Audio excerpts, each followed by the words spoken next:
Tonight, are our politicians up to the job? Just this week, we've had another ministerial resignation, this time over allegations of bad behaviour, and an ex-minister crawling through slime in the jungle. And all this while we confront climate change, strikes, and bills going through the roof. This week, Question Time comes from the beautiful cathedral city of Wells in Somerset, just a short drive from the beautiful Mendip Hills. It's a place that's had a Conservative MP for most of the last 100 years, but the Lib Dems now have their eyes on it.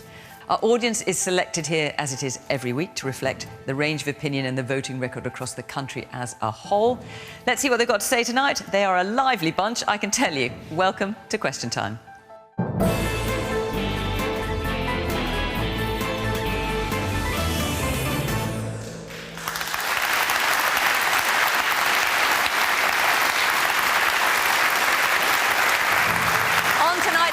From the government, Mark Harper was appointed Transport Secretary by the new Prime Minister Rishi Sunak just 2 weeks ago. He was previously a leadership candidate in the party's 2019 contest, of course, won by Boris Johnson. For Labour, we have Emily Thornberry. She was Shadow Foreign Secretary for 4 years before running unsuccessfully for party leader in 2020. She now shadows the Attorney General, who is effectively the government's in-house lawyer. Head of Economics and Politics at media giant Bloomberg is Stephanie Flanders. In a previous life, she was economics editor for the BBC, a former colleague of mine, and worked as a chief market strategist in the private sector with JP Morgan, Chase & Co. She cheers herself up at weekends by supporting QPR. Caroline Lucas. Not normally very cheery. Caroline Lucas is the first and only Green Party member to be elected to the House of Commons. She's been MP for Brighton for 12 years. She's had 2 stints leading the party, standing down most recently in 2018. And our 5th panellist is the businessman and former TV dragon, Theo Paphitis. After moving from Cyprus to the UK as a child, he left school to be tea-boy at a city insurance broker. He's since become one of the country's most successful retail entrepreneurs. Welcome.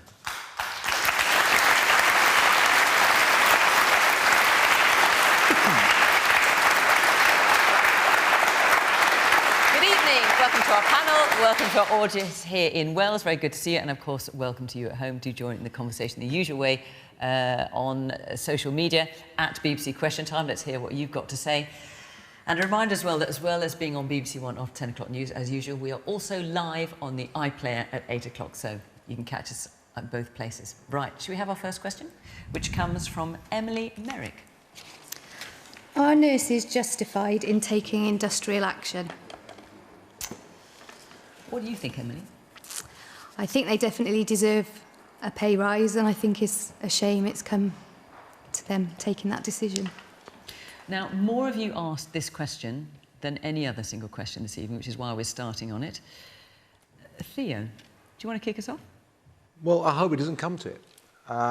We rely on our nurses, we rely on our doctors, and it's sad that between the government and the nurses' union, they can't find a way in which we don't get to a situation where essential services are withdrawn and people's lives are at stake. So just to be clear, what the nurses... This is the first time the RCN has called a strike across the United Kingdom in its history. I think it's 106 years. And what the nurses are asking for is a pay rise of 17.6%. Right, they know that's not sustainable, and they know they're not going to get that, and that's not possible because we are into a very, very difficult economic recession. And if we indemnify everybody against inflation, then there's no recession. You know, it's just going to spiral. So that's not realistic. But what do you think would be realistic then? What also is not realistic is that we take people who have vocational careers and look after us for granted. And I'm afraid to say we have done that for too long. So the nurses, I don't like to pick on special cases, but certainly when you look at the facts, nurses do require some special treatment. And it's not right that the government just takes for granted people who give their lives and their careers to help us and take them for granted. Well, you're saying that 17.6% is unreasonable. Inflation is running at about 10%. It may well go higher. What do you think would be reasonable? Well, the private sector's not getting anything like that. So we know the average pay rise is about 5.5%. So it's not right, really, that they're going to get 17%. But it's all at the same time trying to make up for lost income over the past 3 years is also not very realistic. but there's something in the middle has to be found that allows them to get up to a level which is allows them to keep body and soul together, pay the bills at the supermarket, put roofs over their heads and light and heat, which is not unreasonable. Mark? So, the direct answer to Emily's question is strike action justified? No, I don't think it is. And picking up what Theo said there about taking notice of example, the government absolutely hasn't done that, actually, because last year, for example, when most public sector workers didn't get a pay rise, we specifically made sure that nurses did get a pay rise of 3%.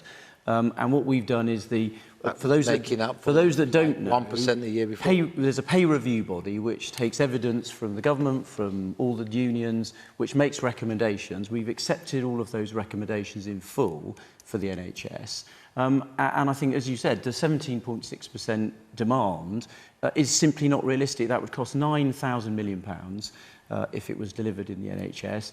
And we're in a very difficult position because of the rise in energy prices triggered by Putin's war, the recovery from the pandemic, and you've got to balance these things. So I think what the government's trying to do is deliver a fair rise by accepting the pay review bodies, but you cannot deliver a 17.6% pay rise. And the final thing I'd say is I do hope, picking up your point, Theo, that the unions and the employers can talk together and come up with something that both sides can live with, because I think it's always a failure when you end up with industrial action, and I hope that can be headed off at this stage. Man at the back. Yes, you. Yes, I appreciate that pay is a major concern, and that appears to be driving the strike ballots and the action. But I think the concern is far wider than that. It's often misunderstood that NHS staff or NHS patients themselves, they work in often frontline positions and a whole range of roles, but they themselves experience the difficulties of a poorly funded system. They're not immune to it. And I think in many ways, and the Conservative Party, the current Prime Minister of this month has not reassured me in any way that there's going to be some meaningful addressing of the primary lack in the treatment of NHS staff, not just since the pandemic back in March or February of 2020, but for many years before that. There's been 12 years of attritional damage to the NHS. I see in some other parties some very encouraging phrasing and compassionate politics, including Caroline's party. I can see that the Green Party appear to not just deal with environmental issues, they look at the NHS as being a vital driver of the well-being of the nation. I support 100% that the nurses should take action if that's their last resort. And I think they've been in the last resort for many, many years. And I think this... Do you work for the NHS? I do. I'm not a nurse, but I do work for them. Right. I see and admire firsthand the whole range of professionals who work in NHS. Have we got any other NHS workers here in the audience? Yes, you, in the front. What's your view? I agree with the gentleman. I think as a last resort, as an ex-nurse, the last resort... You're an ex-nurse, are you? Yes. Right. Should be strike action. I don't believe now, at this stage, or the talking that went on before, it made any difference. And unfortunately, this is a last resort, so that the government realise that nurses are serious. The NHS is serious now, and do something about it. And do you think the 17% demand or request, however you want to put it, in terms of a pay rise is fair? I don't think it's unreasonable. I mean, I understand that it's probably high. I mean, what they're saying, just so clear, is that they basically have lost 5% in terms of not getting pay rises previously. And then, of course, we've got inflation, which is predicted to go up to 12%. So that's how they're arriving at that figure. Yes. And I don't think it's unreasonable. Had they addressed this before, the nurses' pay before, then probably it wouldn't be like this now. Okay. Nurses don't have a work-life balance. And you've got to think, and it can lead to mental health problems as well. And I think it's the whole picture. It's not just the pay, but the whole picture. Okay, Emily. Yeah. I think the conversations that are going on between nurses and NHS providers are kind of similar to the conversations that are happening in the public sector and in the private sector up and down the country with this inflation rate. And it really is a question of what can be afforded and comparing that with what is absolutely necessary. And we all know that nurses have been underpaid for far too long. And we know that they are desperate, and we know that they have been pushed to an extreme. We also know that actually, and it's a good thing, and I'm pleased to see the Conservative government are doing it, they're talking to the nurses, which is new. Because because the nurses have not been speaking to any Secretaries of State since Sajid Javid, who I think was about 3 or 4 Secretaries of State before. So at least there are conversations going on. Now, I don't know where it's going to land in the end. I don't know whether the 17.5% is really exactly what the nurses want, or if it's an opening offer. And I don't know how much. Would Labour support it? What we would say is we don't know what the flexibilities are within that negotiation. I don't think anybody sitting around this table knows what room there is for negotiation. I'm just pleased to hear that there is negotiation going on, and we need to make sure that a settlement is agreed which is fair. But I am struck by the fact that the nurses are going on strike when they have never been on strike before. I have to also say... Do you support them going on strike? Well, during the time when we were in charge of the NHS, we didn't have a single strike in the NHS. I mean, we didn't have strikes. But do you support them going on strike now? I don't think that they should be going on strike. I don't think they want to go on strike. I don't think patients want them to go on strike. What we need to do is find a settlement. And it isn't just, as is being hinted here, it isn't just a question of pay. It's also a chronic lack of staff. It's 7 million people on a waiting list. You know, we need to have more people coming into the NHS, and we need to have a plan. We, in Labour, have a plan for vastly increasing, the biggest increase in staff in the National Health Service. That's the sort of thing that we need in order to Shadow Health refresh Secretary the said he staff. wouldn't pay The for cavalry pay needs either. to cut. I'm sorry? The Shadow Health Secretary said he wouldn't pay the 17.6% pay rise either. He said it was unaffordable. So the payment for the increase in staff, we've made clear how we will pay for that, and we have a detailed plan as to how we will vastly increase the number of nurses, midwives, health visitors, doubling the number of places of doctors, because we cannot carry on as we are. But just to be clear, the government doesn't support the request for 17.6%, and neither does Labour. No, what we're saying is that there needs to be a negotiation, and a settlement can be found so long as there is goodwill on both sides, and so long as it is appreciated just how important the nurses are. Well, you say this is what the Well, I listened to him being interviewed. He said something different to you. But what is... No, he's not. What we're saying is that it is a good thing that at last the Conservative government are not playing games with this. I mean, quite frankly, you know, you look at the way the Conservatives were playing games with the transport industries over the summer. At least they're not doing that now. Okay. At least they are talking to them. And at least they're not... I'm the Transport Secretary. I know, and good for you. And I'm glad to hear it, because there's a difference in tone and a difference in attitude with this government that you don't need to make silly party points, because it is very important that we all find a solution to this in these really difficult times. All right, let's hear some more from our audience. Yes, the man there in the blue shirt. Thank you. I don't believe anyone should have an above-inflation pay rise. However, there is a genuine need for a fair and reasonable offer in this matter. I have 2 daughters that are at university. One's studying to be a doctor, the other's studying to be a nurse. And amongst them and their peers, there's genuine concern about recruitment and retention, yes. that people are not coming through for these careers, and certainly not of the calibre that we would want. The woman at the back in the red top. I would agree that morale is at its worst ever in the NHS, whether it's on the front line or people who are working strategically and supporting those people working on the front line. Are you saying that's someone from inside the NHS? Yes. What do you do? I'm the diagnostic workforce lead for the South-West. Right, OK. And people are exhausted. They are. Right, well, let's let Emily, let's hear from her. So I understand that we had a 3% pay rise this year, but it was unfunded, so cuts have been made in other places. Whatever pay rise is offered needs to be new money. Yeah. It can't just be taking from another purse just to pay someone else.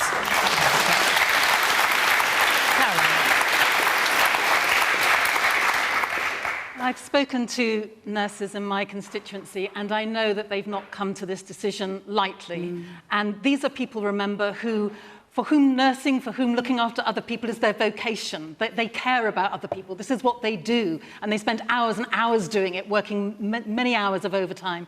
Through the pandemic, we stood on the doorsteps and clapped. But claps don't pay bills. And we have a situation now where nurses are using food banks because they can't make ends meet. So I think we should absolutely put the responsibility for this situation at the doors of 12 years of Tory underfunding, 12 years of understaffing, 12 years of undervaluing of our NHS and of our nurses. Because and the question is, are they justified in going on strike?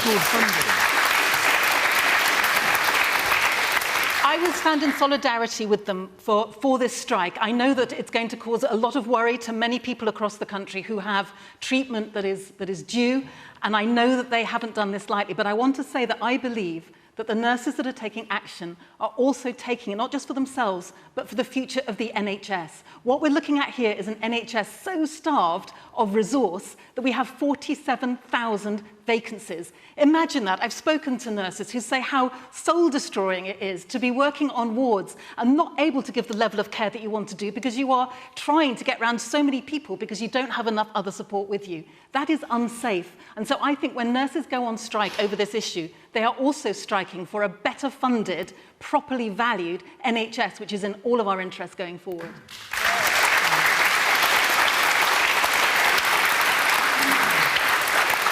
And Stephanie, of course, this all comes against the backdrop of the autumn statement, or the budget, or whatever you want to call it, which we're expecting next week. And we're certainly all being softened up to the idea that there isn't going to be a lot more money.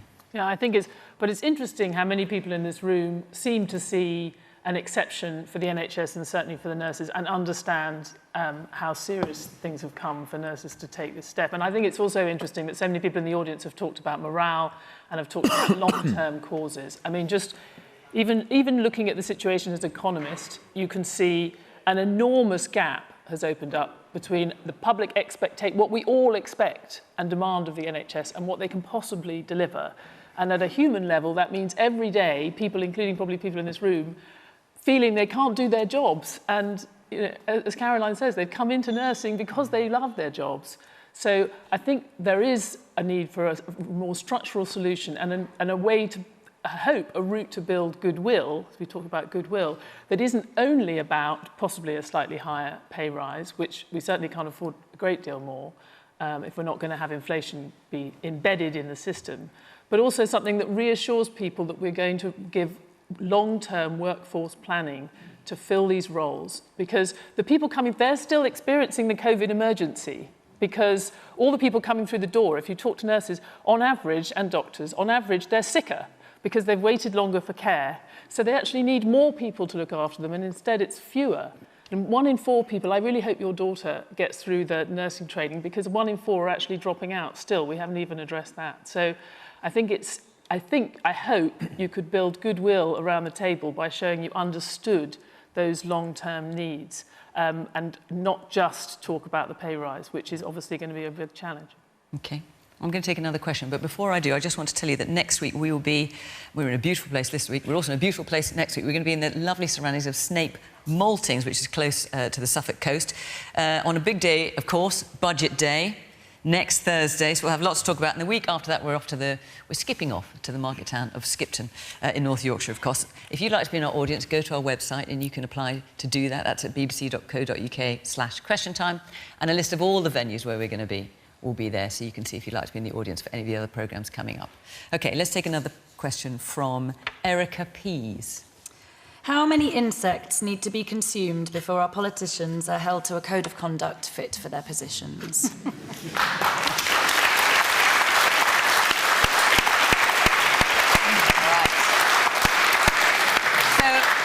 Erica, and by the way, that is a fabulous hat you've got on there. I can't let that pass without comment. So, obviously you're referring to Matt Hancock, the previous Health Secretary, who's in the jungle at the moment. Are you casting your net wider there with that question? You seem to be. That's the flippant end of the wedge. We could go for repeated allegations of bullying. We could go for security breaches. We could go for resigning and getting your job back a week later. None of it is behaviour that anybody in this audience would be allowed to get away with in an actual place of work. That there are employers out there that allow it is bad enough. That it's the government, I find unbelievable.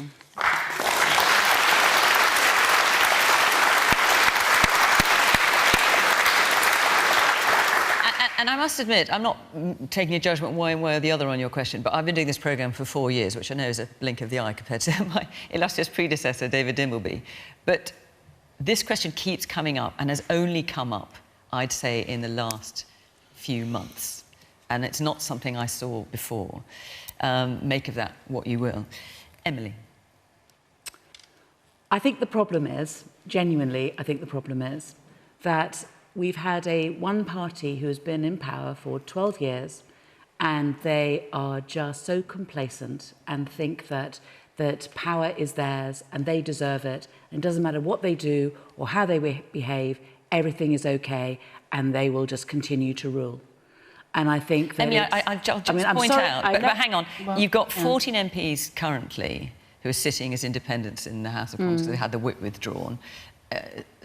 6 are from Labour, 5 are from the Conservatives. So are you saying it's just a Conservative problem? And what we do is, when people are on our side, we discipline them straight away. We chuck them out of the Labour Party. They're not allowed to sit as Labour MPs. We can't force by-elections, but we have disciplinary processes straight off. There is no excuses. Keir is very, very clear about this. He will not have any of it. We want to be able to show that there is a fresh start, that we can be a fresh start, and that we have different standards. And it's really important that we stick to it. Is really important. For the sake of democracy, people need to be able to believe in us and believe that we are there in order to be involved in public service. The Labour Party wants to have the opportunity to serve you. We need to be able to gain your trust. And the behaviour of this current government is such whereby people like you know, Erica, you say politicians. And that means me too, but I don't behave like that. You know, I mean, I think that's the problem, is that, you know, we all get tarred with that brush, and that's not right. You know, because I think that there are people who are called to public service and they can either be nurses, some of them become politicians. And I appreciate that's a very old-fashioned way of looking at it. And actually, the modern way of looking at politicians is to laugh at us, you know, or to sneer at us. But actually, some of us are involved in politics in order to try and make the world better. And we're not there to feather our nests or to line our pockets or eat bugs or anything else, you know, just trying to make the world a better place and trying to do it through public service, you know, but we need to gain the public's... I'm sorry, I know, I appreciate I'm ranting, but I do feel very strongly about this. I feel very strongly that whenever we see this, it's yet another example and people will be thinking, ugh, politicians, you're all the same. And we're not. We're not. Well, I think that the Hancock farce and the Williamson disgrace, which are just the 2 latest examples, are absolute symptoms of a rot at the heart of this Tory government. And I think that when you look at what we've had to live through over the past years, when we've seen decade now of Tory infighting, 5 prime ministers, 7 chancellors, 6 home secretaries, 10 education secretaries, Gavin Williamson is apparently the 8th minister or whip to have resigned in this year alone. You know, if this was happening in a school, they'd be in special measures. If it was in a business, they'd be in administration. But instead, they're this rotten, rotten government that we have to put up with. So I think we should be putting them out of their misery, putting ourselves out of that misery too, and calling a general election right now. And here in the white shirt. For myself, whichever side of the political divide you fall, I noticed that each scandal, or whatever you want to call it, every time something comes out, the level of narcissism and self-interest of MPs at the moment is off the scale. They need to be looking after ourselves as constituents and people of the country, rather than looking after their own self-interest. So when you hear Matt Hancock saying he's going into the jungle because he wants to show people there's a real him... It's the same as what you hear from all politicians. Oh, this is the real me, that's the real me. It's all, I can't say the word, but we all know what we're thinking. I mean, it was extraordinary that Matt Hancock said he had to go to the jungle in order to be able to make change happen. He's been the health secretary, for goodness sake. He could have made real change happen, instead of which he's now being held to account by Anton Deck, instead of being held to account by the COVID inquiry, which is where he should be, answering questions about total mishandling of the COVID crisis. I totally agree with what you're saying. I would like to see a general election, and let's see if whatever party comes in can do better. If they can't do better, we're in trouble. That's very true. OK, the woman there in the pink stripy sweater. We'll just get a microphone to you. There you go. Yes. is the lack of ethics because there's no ethics minister or department, perhaps?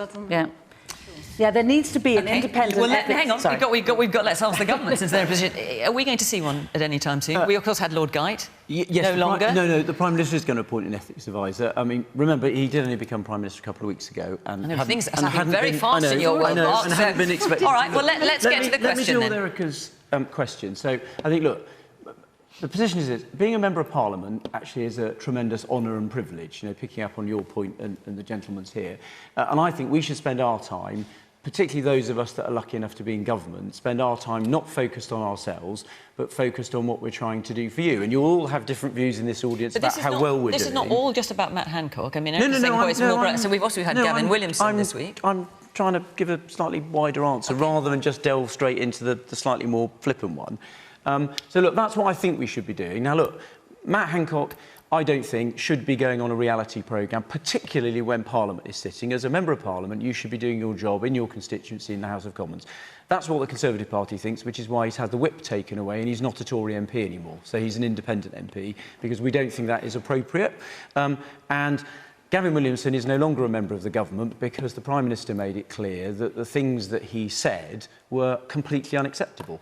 The Prime Minister hadn't... Yes, he did. The Prime Minister hadn't seen those specific comments when he appointed him. And in Parliament, PMQs yesterday... Prime Minister's questions. The Prime Minister said those comments were completely unacceptable and he was... And therefore, it was right that Gavin Williamson left the government. Can I ask you one thing which has emerged, which is also you were Chief Whip. I was Chief Whip. And Gavin Williamson was a Chief Whip. You were Chief Whip under David Cameron. Correct. So one thing that has emerged, or appears to have done, is Gavin Williamson's former deputy, Anne Milton, said that, because she complained about him, and she said that when one MP was experiencing financial difficulties, Gavin Williamson waved a cheque under my nose. This is what she said, make sure you give him this cheque.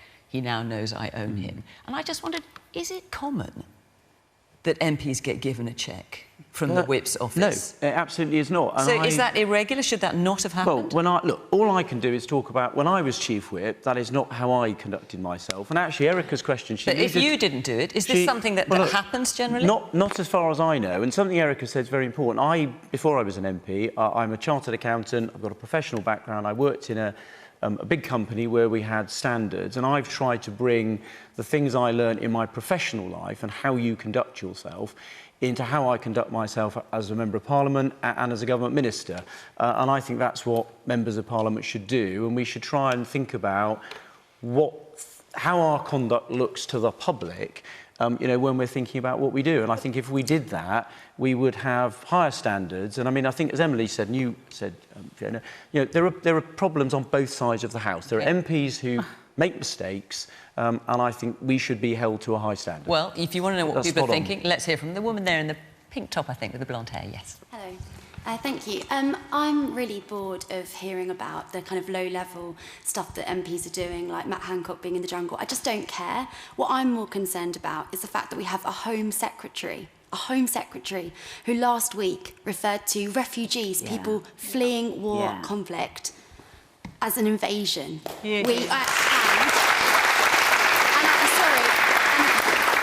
And I think it's really important to say that they are not illegal. Nobody is illegal. When they land on our shores, they claim asylum. There is no such thing. And actually, the things that your government are doing are a breach to the 1951 Refugee Convention and the 1948 Human Rights Declaration. I can't remember which one. One of those, we were a signing signatory, and it came after the horrors of the Holocaust. And the fact that we look at these people from Iraq, Eritrea, Albania, and just so we remember, 76% of claims end in a positive outcome, and a further 50% of the remainder also end in a positive outcome. We spend so much time talking about these people that quite frankly shouldn't be in their jobs, and it's a joke that they are. And we waste time talking about them rather than actually talking about the things that people in this government are doing that is harmful, whipping up hatred. And that is what I'm really cross about. I don't care if Matt Hancock wants to do something. I couldn't care less. It's taking up pointless airtime. I'm repeating myself. What I really care about But listen, is don't, the I plight would of say, refugees. don't worry about repeating yourself. We did talk about exactly that subject. Maybe you weren't watching. I had perished the thought. I but no, was, we have. I was. We certainly. You raise a very I important was. subject, and we certainly have talked about it.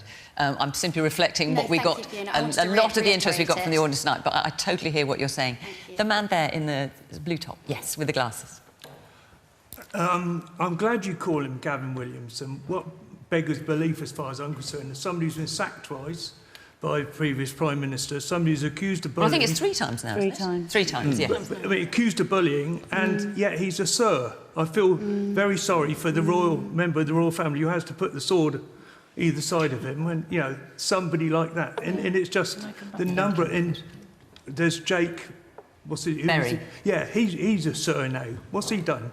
What? Former party chairman. The whole Right. system, honours system, is totally devalued Then by you find that what's most of going them on. are going into the Lords very shortly as well. Well, we'll find out. So, see, I was going to actually Stephanie, let me come to you. So, what Eric is saying, you put it, as you say, flippantly, but you're making a serious point. How many insects need to be consumed before our politicians are held to a code of conduct fit for their position? Look, I do think, I agree with the woman who just spoke. There's a huge difference between Kevin Williamson and what he did and what some others have done in Parliament, and indeed the flaws of this current cabinet that we're sort of already seeing, and what Matt Hancock's done. And I'm also desperate not to talk about Matt Hancock. I just think he should, you know, if he does it, but to give him more and more attention just seems to be really counterproductive.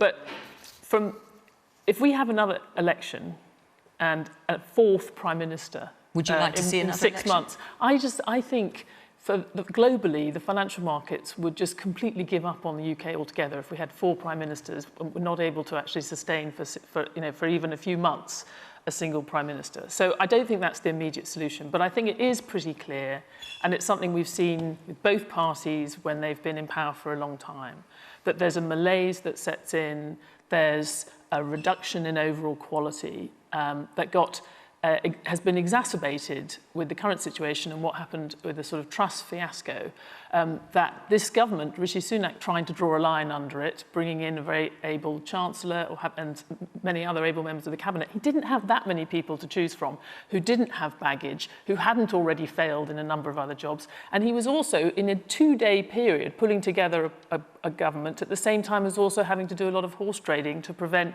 possibly Boris Johnson from entering the race. So I think it is what we see in Gavin Williamson. About the complaints. Yeah, what we Gavin see in that is a result of, it is a question of judgment, but I think it was judgment in a very short time, in a very dysfunctional situation with potentially an ungovernable party in Parliament. But it's also a sign of weakness. It's a sign of such weakness that you have to trade these people off, that you're prepared to have Suella Braverman, who has been a security risk. Gavin Williamson, not only has he been sacked, one of the reasons he was sacked was because he was briefing. He was a security risk. I mean, you're prepared to put these people into your cabinet, and then when you know that one of them is a bully, and yet somehow or other you think it might be a good idea to have a bully boy on your side. Why is that? It's weakness again. It's because your party is so divided, you can't hold it together, and you put up with all kinds of bad behaviour, and frankly, they're letting us all down. They are.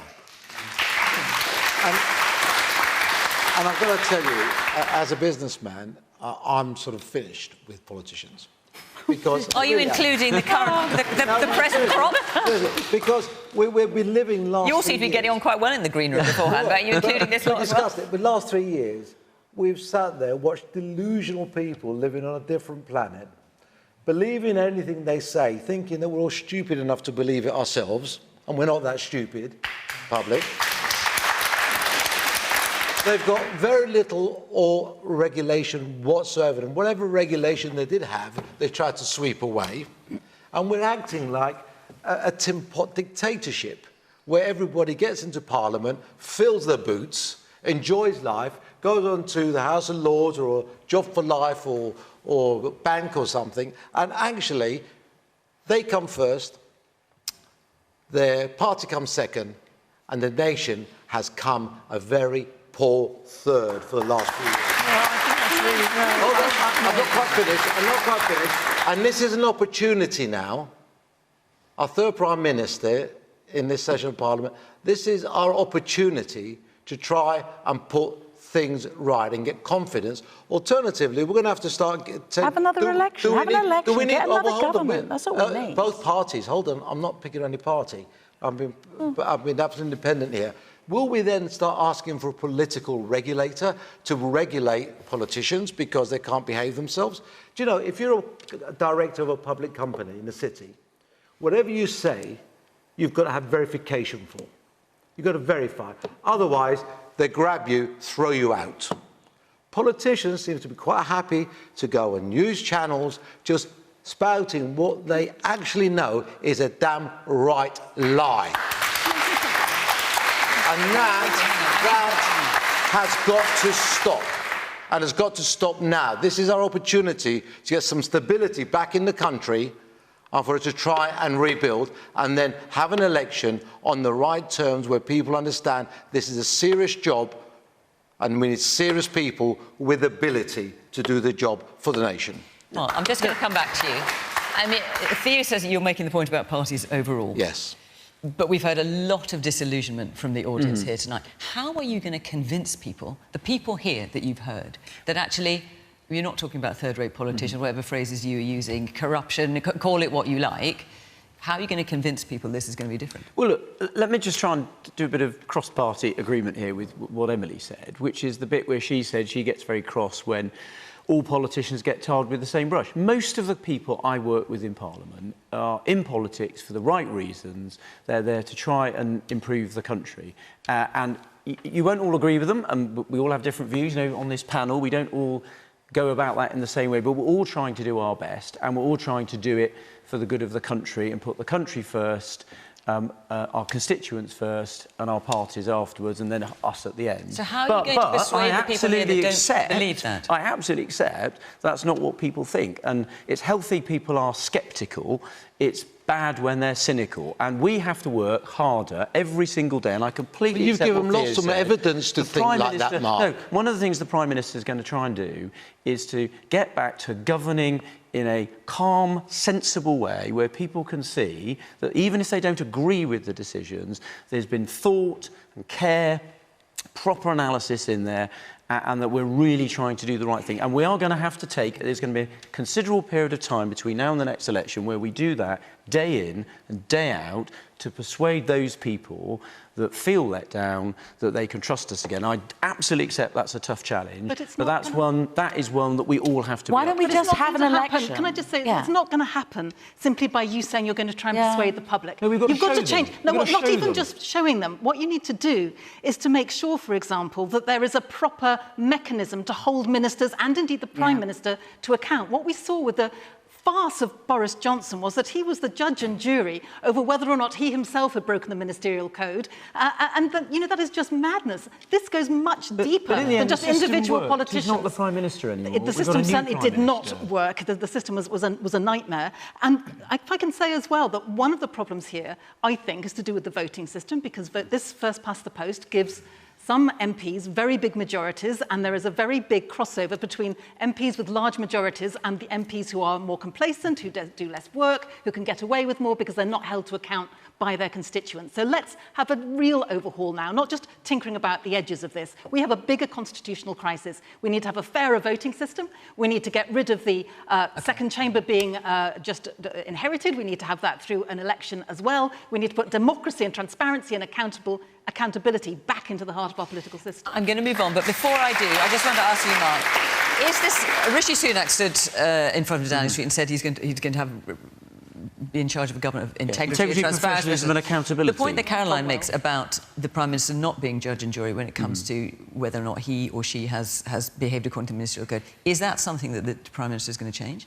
No, because I think, in the end... So he's going to keep the same system? In the end, somebody has to be in charge, and in the end, the Prime Minister is the arbiter of the ministerial code. We need an independent ethics advisor. No, he's going to appoint one, but in the end, if it's about the Prime Minister has been elected, and I don't think you can have some civil servant passing judgment on who the Prime Minister should be. In the end, the decision about who the Prime Minister is going to be decided by the voters. Not who he's going to be. I'm not suggesting that for a moment. What Caroline was saying was the Prime Minister has behaved... We are going to have... Sorry, I didn't hear what you said. It's done by the MPs this time round. eventually... Conservative membership. It was done by the that's MPs, not you're right. saying? Well, yes, because I think you should all wear a badge telling us who you're sponsored by. I'm like not, the late Robin Williams said. I'm not sponsored by anyone. Either your lobby groups or your think tanks. I'm not. I'm paid. Hang on, let him answer. Hang on a minute. I'm not paid by anybody. I'm paid by the taxpayer who to be the funds member of your Parliament. election campaign and your research? Well, my researchers are paid for by the taxpayer. They work for me in Parliament. I don't take. I'm not paid for by anybody else, and as a minister, I'm not allowed to have outside interests. So you don't have a second job? Okay. Or a third job? My only second job is I'm like Secretary of Mr. State for Geoffrey Transport, Cox. as well as being the Member of Parliament for the Forest of Dean. And I work incredibly hard trying to do my best in the 2 weeks since I've been in this job to improve the transport system in the country. And I work for you, everyone in this room and everyone watching the programme. OK, all right. Yeah, I hang on. do. I'm really sorry. If you keep shouting, I won't be able to bring anyone else in. You've had your question answered, so I'm just going to move on. We're going to take another question on another subject. A lot of you asked about this, not surprisingly. Richard Ibrahim, where are you? There you are. My question is COP27 realistic when the biggest emitters of CO2 simply aren't there? So, COP obviously going on in Egypt at the moment, and Xi Jinping of China, that's the world's largest emitter of greenhouse gases. Xi Jinping is not attending. Narendra Modi of India, the third largest emitter, he is not attending. And, of course, Putin from Russia, the fourth largest emitter, he is not attending either. Caroline. Well, Richard, I wish they were attending. I'm glad that our Prime Minister finally did his U-turn and did turn up. But essentially, I would argue that this COP process, hugely flawed though it is the only game in town when it comes to having a place where countries of the global south and countries of the global north can come together on some level of equality. That's certainly what the leaders of some of the countries from the south would tell you, that this is one of those places where they do have some leverage. But look, it couldn't be more important. We've just had the UN Secretary General saying in no uncertain terms that we are on a highway to climate hell and the foot is still on the accelerator. And we know that if you look at what governments are planning to do across the world, they're planning to produce more than twice the amount of fossil fuels that would be compatible with staying below 1.5 degrees. So it is massively important that there is an agreement at this COP27 meeting. And how optimistic are you, Caroline? Because also we had COP26 last year and lots of pledges were made. Few of those pledges have actually come to pass. So how optimistic are you feeling about this one?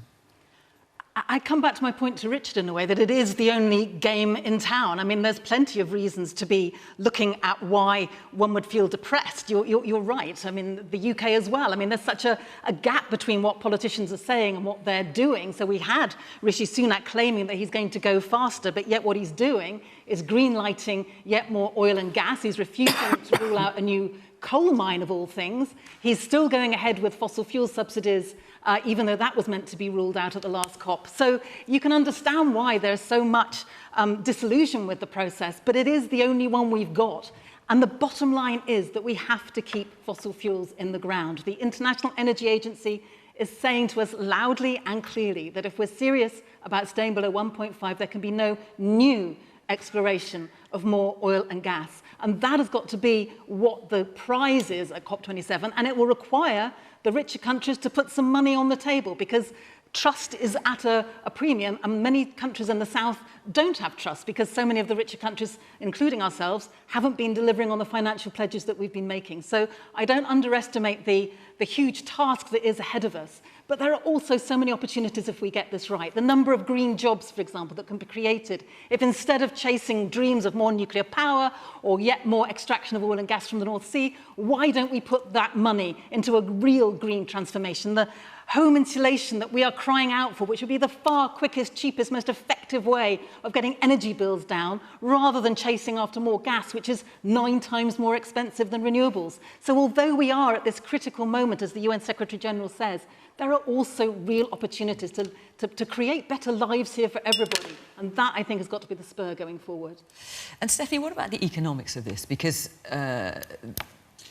I mean, several years ago now, I think it's 2009, the developed countries pledged a certain amount to less developed countries to help them cope with climate change. I think it was 100 billion. That target still hasn't been met. And now there's talk about a number of mitigations. There's loss and damage. Some people are calling it reparations, which is money to give to countries to help them recover from the impacts already felt of climate change. Rishi Sunak has said that that's not something the government's going to be paying, that they will possibly be paying other things. It is a hugely flawed process for all the reasons that we know, and just the institutions, the political institutions of each individual country that are represented or not represented at COP are probably none of them a match for the scale and the degree of the long-term nature of this challenge. You know, we've learnt that again and again in different countries, but I do think, I mean, I sort of agree with Caroline that we have to also look at the positive things that have come out of that flawed process, because it is partly the only game in town. And also some of the unexpected things, or at least positive things, that are coming out of the countries, even if China's not there, India's not there. In the US, you've had this ludicrously entitled Inflation Reduction Act, but it is actually largely about green jobs and the most important bit of environmental legislation that the US has seen in decades. But we've got the UN saying there is no viable pathway now to keeping temperature I rising. think there is a realism. To keeping temperatures below 1.5. There is a realism around 1.5 degrees, but I think it's sort of odd to say. I mean, I think what's most corrosive in this, from any perspective, whether it's financial, economic, or social, is to give in to fatalism. Even if it is impossible to keep to 1.5. That makes it even more important to try and prevent further tipping points. And I would say, you know, the force of technology that we've seen and the amount of private finance that's gone into, for example, renewables, chasing the technological change that's happening before our eyes, really has produced a lot. I mean, the International Energy Agency this year showed that the increase in renewables coming on stream just this year is equal to the whole of the increase in power production, in electricity power production. If we get into that far faster than they expected, we're way ahead of schedule on that, then some of those we may not get 1.5, but at least at Bloomberg, those who know much more about this than me assure me we are also ruling out some of the worst case scenarios that used to be in that list. All right. The man there in the check shirt. Yes. Yes. Quite frankly, this country, we do our bit for climate change. In the G20, we've cut emissions more than any other country. You know, that's the big countries in the world. We're doing our bit. But we can do more. We need to give more money to farmers, to do more environmental schemes, etc., put more solar panels on roofs. There's roofs, there are no solar panels, just whack them up. But we're doing our bit. We can do more, but we also need to bring the public with us to do more. But what's really damaging at the minute is nutters gluing themselves, well, they call themselves activists, so I think they're just, something's going on in there. They're gluing themselves onto various motorways and climbing up gantries, but it's turning the public against it, and I'm seeing it, and you're just... So you're talking about the Just Stop Oil protesters who... I don't want to mention too much. I don't know. I presume that's who you mean? Who've been on gantries on the M25? Yeah, but they're turning... I feel like they're going to turn people against climate action. Because we are doing a lot in this country, but the public needs to be for it, and those people, they're just going to turn... You know, they're going to destroy it. I can just see it coming. The public, they're going to vote for some party that really doesn't want it, and it's just going to go up in flames. But they need to stop, and we need to do more, but we need to acknowledge that we are doing our bit and stop being so self-loathing, quite frankly. OK. The man there with the blonde hair and the black top. I'm fairly certain Rishi Sunak mentioned that we need to focus on renewable energy to help inflation specifically. Do you think in COP there's any chance that he'll look into offshore wind farms at all? OK, well, Mark, you might as well answer that. So, offshore wind farms? I presume you mean onshore wind farms, because offshore he is supporting, but it's onshore ones that he's not. Offshore, we put a huge amount of investment into that, But you're against onshore and actually, Caroline, you're against nuclear power, which is a low-carbon form of energy to which do base doesn't load, come fast enough. Okay, want to decarbonise. Hang on. The clue's in the title of this programme, Question Time. The question from the young man, because actually what you meant was onshore, I think. Yeah, sorry. Yes, no, absolutely. No, so we're prioritising offshore because we've driven down the costs there, exactly as you've said, to deal with the reduction in energy So prices. no is the answer to that. And then that gentleman's point over there about the protesters, I completely agree with him. They're causing an enormous amount of disruption to people trying to go about their lives. That's why last weekend I instructed National Highways to secure a High Court injunction. And this week, we've had a lot of success. The police have got faster at it during the week in terms of getting them off the gantries, getting the roads open again, because what they're arguing for is that the government should take this subject seriously, and we absolutely do. We are a leading country in the world at dealing with climate change. In my department, we've got ambitious plans to roll out electric vehicles, a charging network across the country, decarbonising our transport system, and we've actually made some commitments at COP this week with the US, for example, on trying to drive green technology into shipping. But if you keep going on with more oil and gas, all of that doesn't matter, Mark. The bottom line is you've got to keep fossil fuels in the ground. That is what is leading to more and more emissions. Gas is going to be a transition fuel through the 2030s, and getting oil and gas out of the North Sea and using that is actually much better for the environment than shipping it halfway around the world in shipping tankers. That is very environmentally damaging. Much better to use our own and not be beholden to dictators like Vladimir Putin. May I just say this, because it's really quick, because I must bring the rest of the panel in. There is no guarantee that just because you get oil out of the North Sea, which is local, that it'll be used locally. It gets sold on international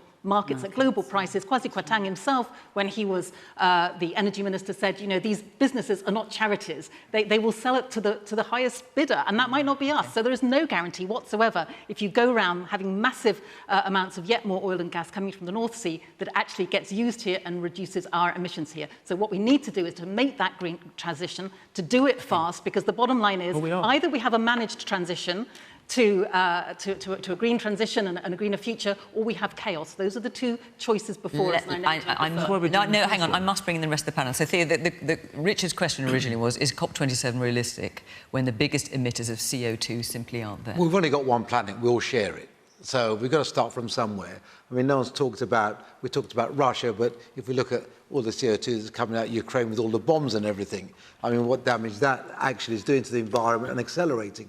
But the fact remains, what we can't have, and I use the word Muppets, and it's degrading in some ways, but funny in others. You can't have people causing the disruption. Hang on, you were going to say Muppets, I think. Muppets, yes, Muppets.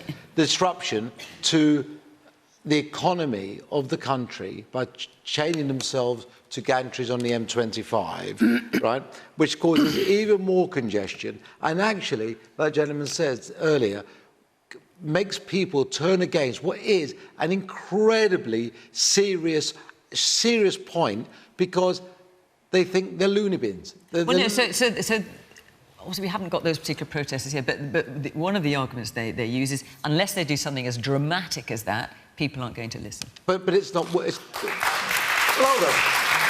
do you think people are really taking a message, or the biggest message that's coming out of it is congestion, upheaval, economic downturn? The reality, this is a democracy. We have so many opportunities, like Caroline has, to make our point in a democratic world. I want those protesters out there, believe me. Peaceful protest is massively important, and it's hugely under attack by this government. OK, hang on, I'm going to bring Emily in. Hang on. I need to bring Emily in, because Emily's not had a chance to ask this question. I don't mind that. I don't mind it. And as long as it is peaceful, you consider it to be peaceful. But when policemen get injured, people get injured, drivers get injured, we have massive congestion on the road, inconvenience, people not be able to get to hospital appointments, running our lives. You consider the fallout damage peaceful. Well, why don't they just chain themselves to Westminster, where all you politicians sit, right, and get you guys that we're paying you to concentrate on doing your job properly, rather than inconveniencing the rest of the nation? I have some sympathy with the idea. That would be a really good idea. I have some sympathy with the idea of focusing your protest where the decision makers are. But could I just quickly... No, I must bring Emily, or else Emily's not going to get a chance to answer this question before the programme ends. Emily. Labour has a plan, Caroline. and Labour's plan includes onshore wind and it includes nuclear. What it includes is borrowing to invest in a new way of doing things. Of course, you know, we cannot be responsible necessarily for the whole world, but what we can do as a country is show international leadership by doing things the right way. One country could win the race for making sure that we produce energy in renewable ways. Why couldn't it be us? Why can't it be us? Why can't we have the vision to be able to invest properly so that we can be carbon neutral by 2030? We can do it, so long as we believe that we can, so long as we stop the self-hatred, so long as we don't spend our time bickering and actually going, yeah, we've got to do it, let's go for it, and let's put some investment into the hundreds of thousands of jobs that can be created, the new industries that we can support, insulating people's homes. We won't be held to ransom by Putin anymore. We will be able to have cheap energy, we will be able to have good jobs, and do you know what? We'll also be doing our bit for saving the planet. That's the plan we need. We need to have the vision, and we need to be brave and bold about this, and we can do it. Okay. Man there in the glasses with a pink tie. Hi. I have to say I despair at this debate. I despair at all of the debates tonight because we're not talking about real people with real lives. We spent a debate talking about healthcare where we were talking about pay for nurses rather than care for patients.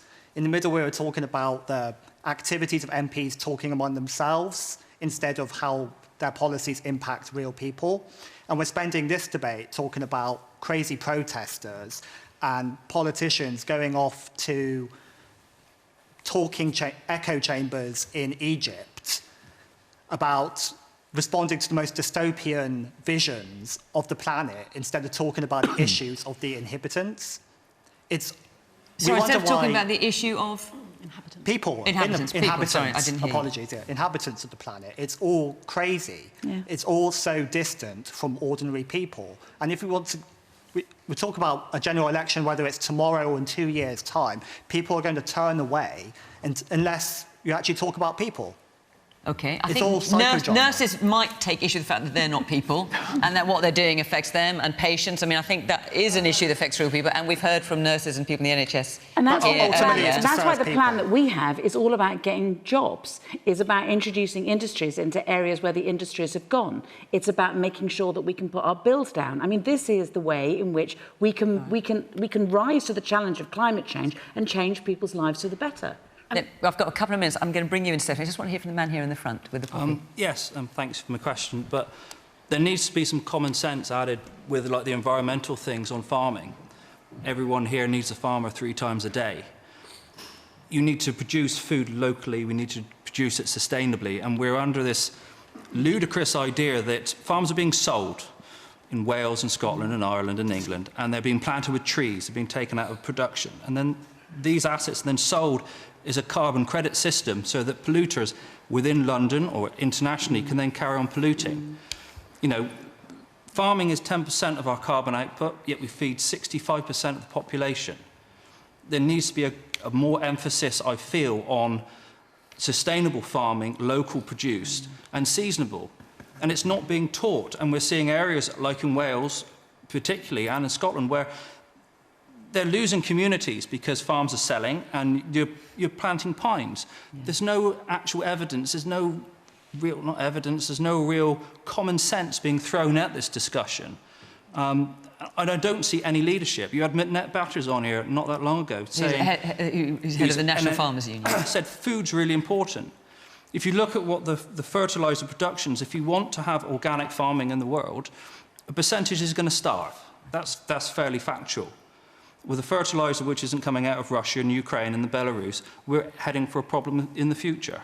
OK. Thank you for your point, Steph. I was going to try and bring you in. I'm afraid I've run out of time, so apologies. Our time is up. Thank you very much to the panel, to our audience here for all your contributions, and, of course, thank you to you at home for watching From Question Time. Until next week. Bye-bye.